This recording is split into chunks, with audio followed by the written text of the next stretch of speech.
நண்பர்களே, இந்த பதிவில் ஒரு கிராமத்திலேயும் நகரத்திலேயும் நண்பர்களாக இருந்தால் அவங்க என்ன பேசிக்கிறாங்கன்னு நம்ம பார்க்கலாமா? ஒரு கிராமத்தேலி நகரத்திலேயே அதோட வீட்டுக்கு விருந்துக்கு கூப்பிடுது.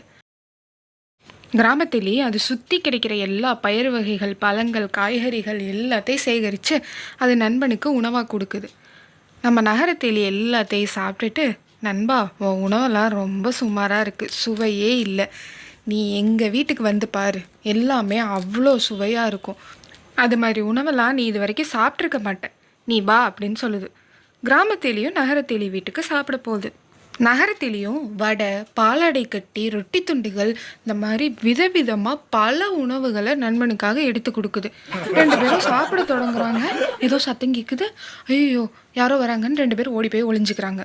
அவங்க ஒளிஞ்சுக்க போன பொந்துக்குள்ளே பார்த்தா இன்னும் 5 எலி ஒளிஞ்சிட்ருக்கு. அவங்க 2 பேருக்கும் உள்ளே போக கூட இடம் இல்லை.